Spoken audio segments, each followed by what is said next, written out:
माता मैं आपसे भी करूँगा, एक बार ताड़ी ना बजाओ।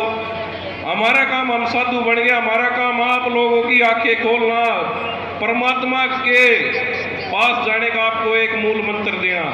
मैं अपने स्वामी जी से भी कहूँगा, कृष्णानंद जी महाराज जी, स्वामी जी एक बार जब 2018 में मैं नया नया साधु बना था तो महाराज जी ने मेरे को एक मंच पे ये कही थी, भाई है अपना।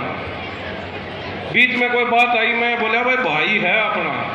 जब भाई कह दी दिल से, जिसको हमने माँ कह दी वो माँ है, जिसको गुरु कह दिया वो गुरु है, मगर कभी आपके सामने नहीं खड़ा हूँगा अगर कोई ऐसी बात भी आई, क्योंकि आपने मेरे को जिस टाइम में मैं जीरो था संतों के बीच में मेरे को भाई बोला था। ये बनावटी बात नहीं है। महाराज जी का प्रेम देखा था उस टाइम पर, तो मैं उस प्रेम के कारण ही आज यहाँ आया हूँ। मैं इनसे भी यही कहूँगा, स्वामी जी गीसा साहब की अपनी जो कबीर साहब की वाणी है उसका इतना प्रचार कर दो, इतना प्रचार, क्योंकि ये सत्यता है। कई महापुरुषों को घमंड हो जाता है पढ़ लिखे कि हम बहुत बड़े विद्वान हैं, हमारे नाम क्या कर टाइटल लग गया, लेकिन जो ये वाणी गूंज रही है अनपढ़ आदमियों की वाणियाँ हैं, वो अपना भैम निकाल दे। जो अनपढ़ आदमी हुए हैं ना, कबीर साहब कोई पढ़े लिखे नहीं थे, गरीबदास जी भी कोई पढ़े लिखे नहीं थे, गीसा साहब भी नहीं थे। हम उन चीज़ों को छोड़ गए, मान बढ़ाई से हरी दूर, सदा अजीज के हजूर, उन चीज़ों को छोड़ के तो आए हैं, लेकिन लोग हमें उसी चीज़ों में देखना चाह रहे हैं। बड़ी गाड़ी ले ली, बड़ा घोड़ा ले लिया, बड़ी जगह होगी, बड़ा तीर्थ है। मैं सिर्फ आप लोगों से यही कहूँगा, जितने भी यहाँ संगत के बीच में बैठे हैं, जो अपने आप में सक्षम हैं, जिसके पास 2 रुपये की इनकम है, वो अपने मन में एक संकल्प लो कि हाँ, हम आचार्य गरीबदास जी, गीसा साहब, कबीर साहब की जो मूल पाठ है उनका आप यहाँ से ये लेके जाओ। 531 हो है ना इस साल, तो अगली बार क्यों ना 1100 हो आप लोगों का, तब अपने गुरु के क्षेत्र में आने का ये होगा। खाली ये यहाँ पर ये आके ताड़ी बजा के विचार सुन के शाम को भूल, वो नहीं, जो अपने आप में सक्षम है इस वाणी को करो।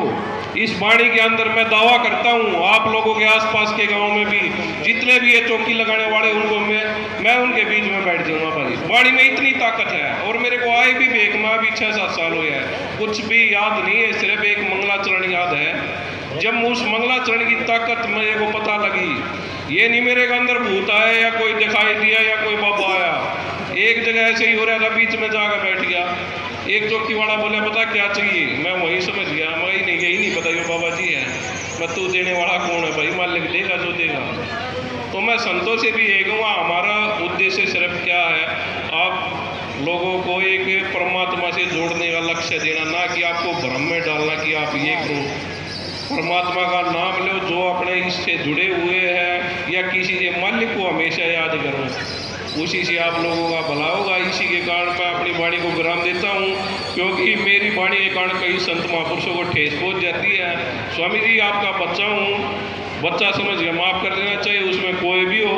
बाकी ये भारत देश आज़ाद है, सबके अब अपने माइंड के जो भी सोचता है, सबके विचार है। एक परिवार में 5 भाई हैं, उनके नहीं मिलते हैं। लेकिन मैं संतों को दंडोत करता हूँ, नमन करता हूँ कि ये जो संगत आई हुई आपके प्रवचन सुनने आई है, इनको अच्छे से अच्छे संस्कार दो, जिससे जाके ये उस मूल स्थान में पहुँच सके, मालिक का नाम ले सके। कुत्ते भी 2 प्रकार के होते हैं, एक गाड़ियों में घूमता है, एक इस दरवाजे के बाहर भी होगा।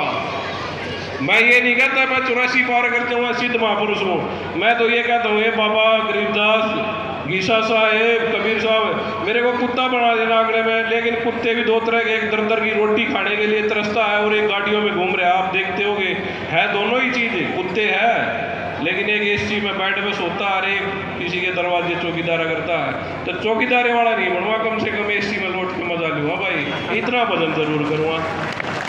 सत साहेब, सत साहेब।